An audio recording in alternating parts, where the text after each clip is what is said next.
مختلف قسم کے امپورٹنٹ منرلز اور بھی یہاں پہ موجود ہیں۔ بیک گراؤنڈ میں اس پروجیکٹ کے بیک گراؤنڈ کو اگر ہم دیکھیں تو یہ پروجیکٹ تقریباً 31 سال پرانا پروجیکٹ ہے۔ تھوڑا سا یہ ٹربیولنٹ ایریا، کیونکہ چاغی کے بارڈر ایک طرف سے ایران سے ملتے ہیں، دوسری طرف سے افغانستان سے ملتے ہیں، تو یہ تھوڑا سا ٹربیولنٹ ایریے میں یہ ہے۔ ریزنز آف ڈیلے میں ہم یہ کہہ سکتے ہیں کہ پہلی مرتبہ جب یہ ایگریمنٹ ہوا، اس میں میجر ریزن ہم یہ بیان کر سکتے ہیں کہ جو پولیٹیکل لیڈرشپ تھی، ان پولیٹیکل لیڈرشپ کے غلط فیصلوں کی وجہ سے یہ پروجیکٹ ڈیلے ہوا، کیونکہ سٹارٹنگ میں جو پہلی مرتبہ جو ایگریمنٹ ہوئی تھی، اس ایگریمنٹ کے 75% جو پروفٹ تھا وہ کمپنی کو دیا گیا تھا اور 25% پاکستان کے لیے رکھا گیا تھا۔ پھر پہلی مرتبہ جو ایگریمنٹ ہوا بی ایچ پی کے ساتھ، اسے تھوڑا سا ڈسکس کریں گے۔ پہلی مرتبہ جو ریکارڈک جو ڈسکور ہوا کہ یہاں پہ اس قسم کے کوپر اور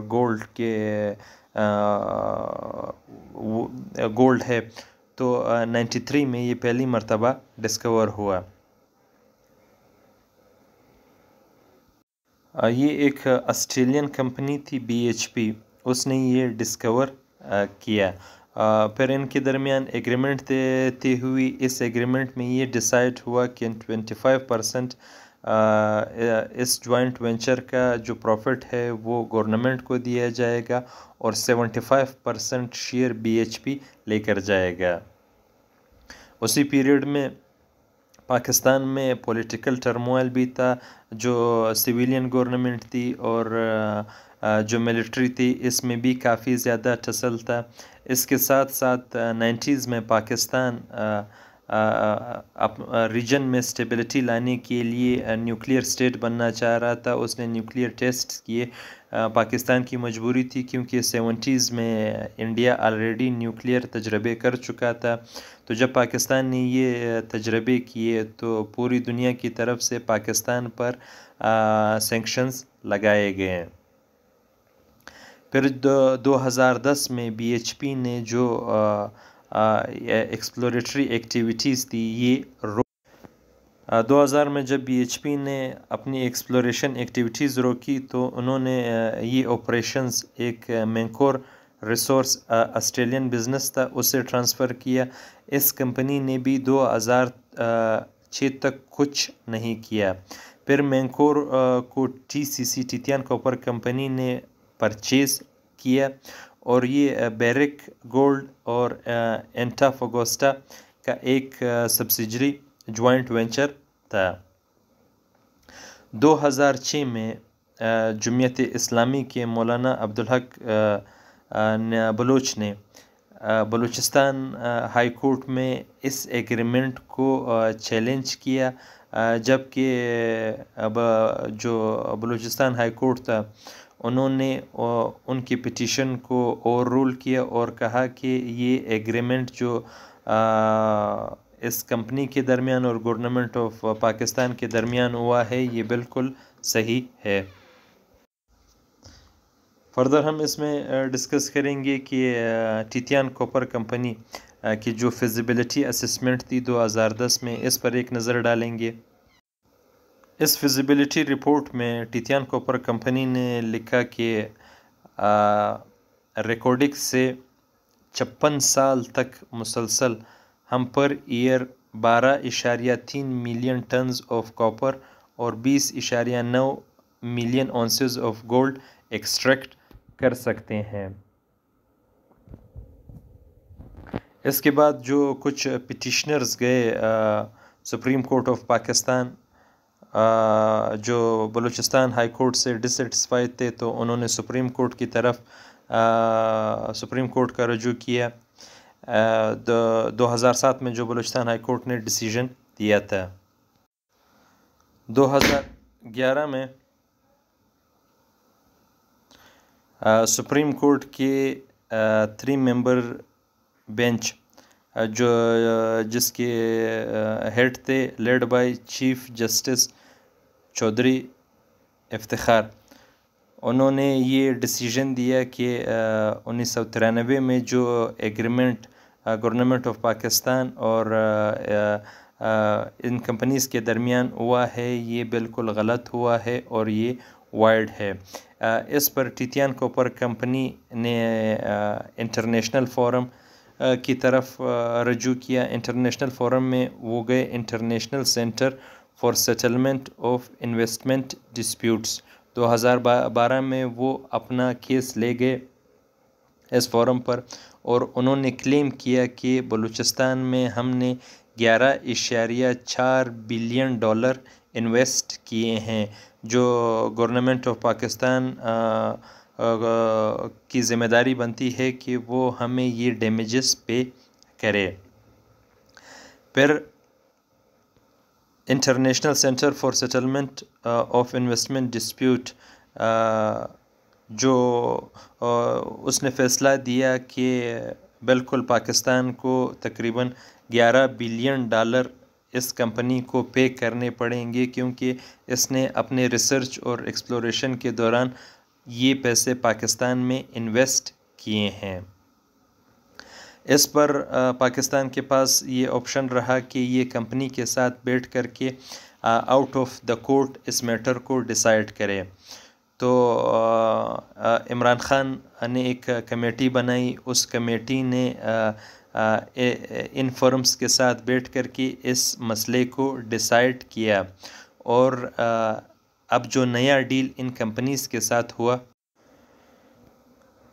اس نئے سیٹلمنٹ میں یہ ڈیسائیڈ ہوا کہ جو 50% پروجیکٹ کے شیئرز ہیں وہ بیرک گولڈ کے ہوں گے اور 50% پاکستان کے ہوں گے. یہ سینٹر اور بلوچستان گورنمنٹ میں ایکولی ڈیوائیڈ ہوں گے. 25% فیڈرل گورنمنٹ کا ہوگا اور 25% بلوچستان کو دیے جائیں گے. کنکلیوڈ ہم اپنے ٹاپک کو اس طریقے سے کر سکتے ہیں